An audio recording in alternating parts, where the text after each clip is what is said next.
Olá, eu sou a professora Gabriela e aqui ao meu lado é o professor Henrique. E na nossa aula de hoje a gente vai falar sobre o cangaço. O que foi esse contexto histórico, quais representantes se destacam, as características e os motivos que levaram à existência desse fenômeno social e como podemos pensar materiais didáticos que auxiliem no ensino dessa história.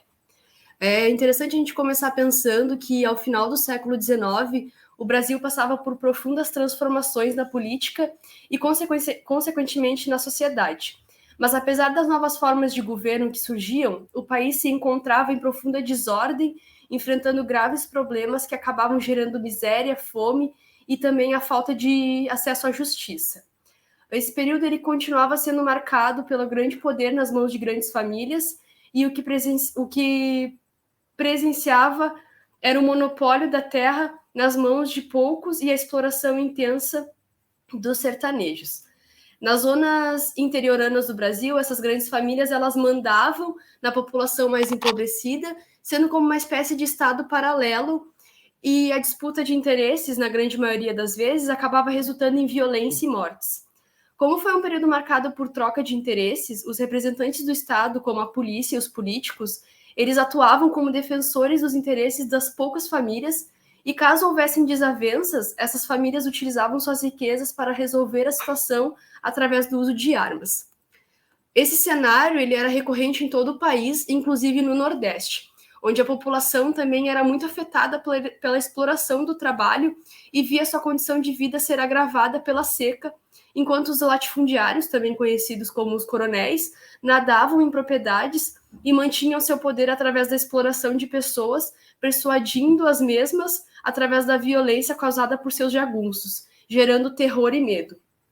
Todo esse contexto acarretava a existência de banditismos, ou seja, grupo de bandidos armados que atuavam atacando propriedades e cidades, roubando e assassinando a todos que cruzassem seu caminho.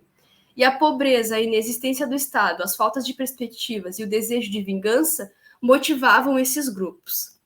Sendo assim, na segunda metade do século XX, no Nordeste brasileiro surgiram os cangaceiros, um grupo de bandidos que atacavam propriedades e cidades em pequenos grupos, membros de um dos fenômenos mais conhecidos do Brasil, o cangaço. Atuavam nos limites do sertão e do agreste, cruzando as fronteiras de vários estados e cidades.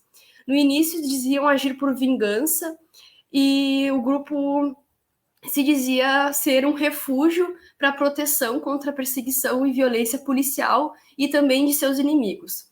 No princípio, eles eram associados aos bandoleiros, mas logo passaram a se utilizar da modalidade de banditismo rural. Seus ataques geravam pesadelos e terror na população.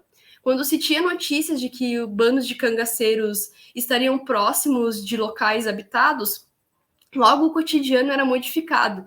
Em alguns casos eram suspendidos o trabalho, acabavam-se as festas e até mesmo enterros eram abandonados e as autoridades policiais elas reforçavam o sistema de segurança. O cangaço, né, atuou em praticamente todo o Nordeste, com exceção do Piauí e do Maranhão. Atacavam, na maioria das vezes, em grupo de 15 homens e não tinham receio de recuar caso fosse necessário. Além disso, os cangaceiros eles eram nômades, ou seja, eles não se fixavam em um só lugar. E tais práticas garantiam a existência desse grupo por um longo período de anos. Os cangaceiros também contavam com aliados, né, conhecidos como coiteiros, dos quais forneciam abrigo para eles quando fosse preciso. Os aliados do cangaço pertenciam a diferentes classes sociais, das pessoas mais humildes até as pessoas mais poderosas, como os políticos e coronéis.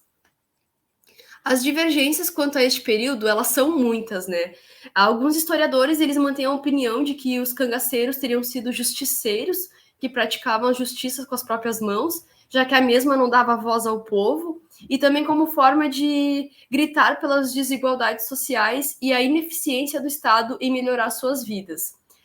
Outros historiadores vão apontar que os cangaceiros eles se utilizavam, né, da questão das desigualdades apenas para justificar e acobertar as ações deles, né? Esses historiadores vão dizer que esse grupo atuava apenas em defesa de seus próprios interesses e que não necessariamente se preocupavam com o bem-estar da população. A questão é que esses grupos, quando atuavam, era com grande violência e geralmente não faziam prisioneiros. Eles preferiam assassinar suas vítimas. Mas algumas vezes, parte dos ganhos obtidos nos roubos era distribuído para a população mais carente. É interessante a gente pensar que, ao longo da história do cangaço, uma série de líderes se destacaram na Caatinga. Alguns como Antônio Silvino, Cabeleira, Jesuíno Brilhante e Senhor Pereira. No entanto, o cangaceiro do qual ficou mais famoso na história brasileira foi Virgulino Ferreira da Silva, mais conhecido como Lampião. Ele foi um grande líder do cangaço entre os anos de 1916 e mais ou menos até os meados ali de 1938. Lampião, ele era um tipo de bandido guerrilheiro, né, da Caatinga, que ludibriou e venceu forças policiais tantas vezes e de forma tão engenhosa que o povo do sertão chegou a criar o mito de que ele fosse dotado de poderes miraculosos. Lampião ele não vinha de uma família miserável, né? Antes de entrar para a vida de cangaceiro, ele chegou a trabalhar como artesão e ele também era alfabetizado. A virada em sua vida ela ocorreu após o assassinato do seu pai pelas mãos de um policial devido a uma disputa de terras. Sendo assim, Lampião, né, Virgulino, decidiu procurar vingança pela morte de seu pai. Para isso, ele ingressou no cangaço sob a liderança de Senhor Pereira. Após a prisão de Senhor Pereira, Lampião ascendeu como líder e foi reconhecido como um estrategista muito hábil. É interessante a gente pensar, né, na representação tanto do Lampião quanto da Maria Gomes de Oliveira, né, também conhecida como Maria Bonita, que era companheira de Lampião, né, e vinha de uma família de coiteiros. E os coiteiros, assim como eu já havia comentado, são aliados que forneciam abrigos para os cangaceiros. Ela decidiu abandonar o seu primeiro marido para viver ao lado do Lampião. E até mais ou menos 1930, o cangaço ele não tinha, né, a presença de mulheres, sendo Maria Bonita a primeira. Quando pensamos em sua pessoa, imaginamos uma mulher guerreira, né, que pegava em armas, e as representações que a gente vê dela também, tanto na história quanto na internet, são essas, né, como a gente vê na imagem, é uma mulher com armas. Mas é importante a gente saber que as cangaceiras, elas não pegavam em armas. Havia uma grande diferença entre o espaço das mulheres e dos homens. Elas tinham uma função doméstica, né, mesmo que não tivesse em casa, quem realmente brilhava no espaço público eram os cangaceiros homens. A maioria delas era apenas coadjuvante nessa história. Mas a Maria Bonita, em muitas teses, ela é considerada, né, como uma mulher empoderada e transgressora, mas que, apesar disso, não se importava com a opressão em que viviam suas colegas de cangaço. E até mesmo apoiava que mulheres adúlteras fossem assassinadas, né? E não apoiava o mesmo quando se tratava de homens. Ela ficou conhecida por ser uma mulher além de seu tempo, pois teria largado a sua vida confortável, né, ao lado da sua família, para viver uma vida perigosa e violenta. Apesar de todos esses pontos, ela não era uma mulher com consciência política ou de gênero, né? Não se incomodava com as opressões que as mulheres sofriam e o conceito de sororidade passava longe, já que no cangaço as mulheres não protegiam umas às outras, era cada uma por si. A Maria Bonita ela não participava dos combates e tinha como grande papel fazer companhia a Lampião. O final da vida dos dois foi trágico, ambos foram emboscados pela polícia em julho de 1938, sendo assassinados. Após a morte de Lampião, um cangaceiro conhecido como Corisco até tentou dar continuidade, né, se intitulando líder do grupo, mas foi morto pela polícia em 1940, marcando ali o declínio e o fim do cangaço no Brasil. Para a gente pensar um pouco a questão do ensino de história, eu trouxe essa referência, que esse livro se chama Jogos e Ensino de História, que foi organizado pelo professor Marcelo Panis Giacomini e o professor Newton Mudge Pereira, ambos da URGS. O professor Newton já até esteve em algumas ocasiões com a gente do Laboratório de Pesquisa e Ensino de História, já esteve aí em Jaguarão fazendo palestra. E nesse livro, eles apontam alguns dos desafios do ensino de história. O primeiro, assim, logo de cara que aparece, é o distanciamento entre tempo e espaço dos alunos e do contexto que a gente está estudando. E isso é um desafio, né? Como que a gente vai conseguir fazer os alunos se aproximarem daquele período, não se identificarem, mas terem ali um entendimento do que foi esse período e poder pensar e entender como as pessoas daquele tempo pensavam, né? Isso é um desafio muito grande dentro do ensino de história. E para a gente tentar diminuir esse distanciamento, apesar de ser um conteúdo como o caso do cangaço, que é de 100 anos atrás, a gente pode estar utilizando jogos de histórias para criar uma realidade à parte. O jogo no ensino de história ele é muito importante porque ele rompe com a rotina que os alunos geralmente estão acostumados, né? Na maioria das escolas tem ali um momento de explicação, de cópia, de resolução de atividades, avaliações, e o jogo vem para romper essa rotina, trazendo o aluno mais para perto do professor e da história em si, né? O jogo também serve para cativar o aluno na questão do conteúdo que está sendo estudado. Como proposta de jogo, eu achei esse material aqui.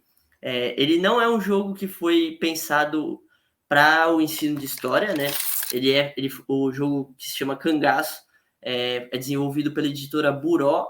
Ele é um jogo pensado para o mercado capitalista, né? Um jogo para ser vendido e comprado, mas que, assim como a gente empresta filmes, empresta diversos materiais para se utilizar no ensino, esse jogo também eu acredito que possa ser utilizado.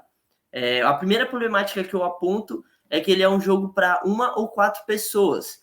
Por ser um jogo de cartas, eu acho até que pode ser jogado em dupla, aumentando para 8 pessoas o número de jogadores por vez. Em Jaguarão, acho que cabe, né? Eu mesmo no estágio já dei aula para turmas que tinham 5 alunos. Então, acho que, mas, por exemplo, na realidade aqui em São Paulo, já não caberia, né? Onde as turmas têm 40, 35 alunos, já não seria tão viável, né? Mas dentro dessas nuances, talvez esse jogo poderia ser utilizado. O que eu achei de interessante nesse jogo, apesar de ele não ser um jogo voltado para o ensino, que agregaria numa aula sobre o cangaço? A primeira deles seria essas cartas amarelas que estão no meio da tela, onde está descrito seca, chuva e seca. Essas cartas, elas denominam o tempo do jogo, né? O jogo é jogado em 3 turnos. Eu não vou entrar muito nas regras do jogo, eu vou só dizer um pouco dos elementos. E essa questão de ter seca, chuva e seca representa muito o que é o sertão nordestino, né? Os períodos que se tem ali e traz para perto do aluno, por exemplo, aí do Rio Grande do Sul ou aqui do Sudeste, para eles entender como é o funcionamento da sociedade no Nordeste, que é dividido nesses períodos, seca, chuva e seca. Outra coisa que eu achei interessante é essa carta verde que está embaixo da onde está dizendo seca, ela se chama carta de cordel, né? E ela vai ditar o que vai valer cada ponto. E é interessante por ela se chamar cordel, né? Porque ela conta a história do jogo. O cordel é um elemento muito presente nas narrativas sobre o cangaço, né? No Nordeste é muito forte. Aí no Rio Grande do Sul, em Jaguarão, a gente tem um cordelista, né? Que traz bastante esse elemento no campus. E essa carta conta a história do jogo, né? Como são várias cartazinhas de cordel, cada jogo é diferente um do outro. Outros elementos que eu achei interessante são as cartas, né? Por exemplo, a gente tem na parte superior direita o chefe do bando, que esse jogo é basicamente para definir ganha quem for o bando que tiver mais pontos, né? Quem for o bando maior. Que também isso traz a representação de que não era apenas um bando. Muitas vezes a gente associa só ao bando do Lampião e esquece que ocorreram outros bandos ali no período do cangaço. Aí tem essa carta que seria o chefe do bando, tem a carta que é do mascate, tem a carta que é do coroné, que é uma figura muito importante nesse período, tem a carta de coiteiro, e outras também como padre, igreja, Nossa Senhora, que também traz a questão religiosa ali do período e do local. E todos esses eram personagens que estavam presentes.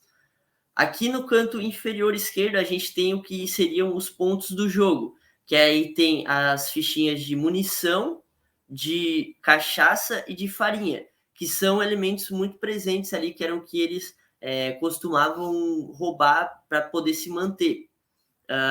Outro ponto que eu achei interessante desse jogo é a questão da linguagem, como a própria questão do coroné, né? que traz um pouco mais para perto do aluno de como é que é ali o Nordeste, né? Traz propriamente a linguagem, né? Que é um elemento importante da gente se pensar. Como crítica a esse jogo, assim, eu reparei que não tem muita representação de pessoas negras, e a gente, provavelmente, nesse período, as pessoas negras eram muito presentes, e ainda mais porque eram pessoas pobres que faziam parte desse movimento, e também a baixa representatividade de mulheres. Como a Gabriela falou, elas não eram, assim, ativas na questão das invasões, por exemplo, na maioria das vezes. Mas apenas uma carta das mulheres é um pouco que negligenciar a presença delas.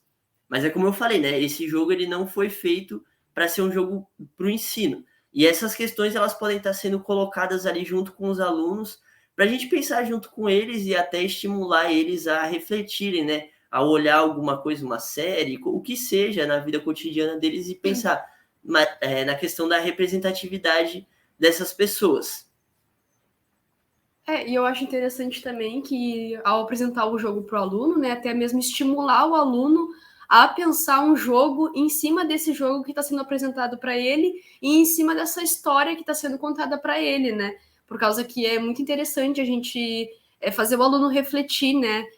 Em qual contexto está inserido o cangaço, né? Como a gente falou, foi um contexto onde estavam ocorrendo algumas mudanças, mas essas mudanças estavam ocorrendo para algum lado, mas muitas coisas se mantinham, né? Como o fato do poder se manter muito presente na mão de quem já tinha muito poder, ou seja, esses latifundiários eles continuavam tendo mais poder, mais poder, mais poder, enquanto as pessoas pobres, né, as pessoas empobrecidas com menos menos poder em mãos, elas continuavam vivendo na miséria, vivendo na pobreza, né?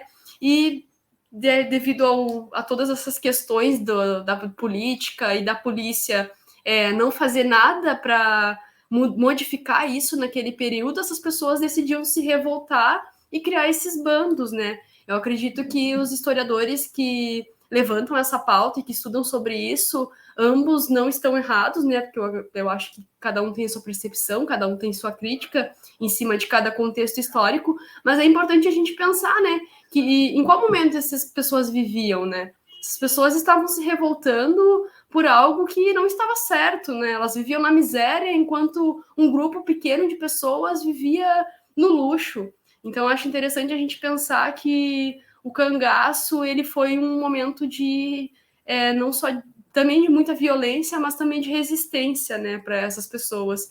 E eu acredito que os cordéis é uma parte muito importante porque aborda essa história, né, e traz essas concepções, né, da parte desses indivíduos menos favorecidos sobre esse período histórico, né, mostrando que a vida e a história dessas pessoas foi também muito relevante para a composição do que é o Brasil hoje em dia, né? E através desse jogo também, que tem a carta do cordel que conta a história do jogo, né, que seria a que marca os pontos, a gente pode também entrar numa questão da história oral, né, porque os cordéis eles são muito feitos por artistas que geralmente ouvem a história que é contada pelos seus avós, pelos seus pais e gravam ali na forma de cordel, né?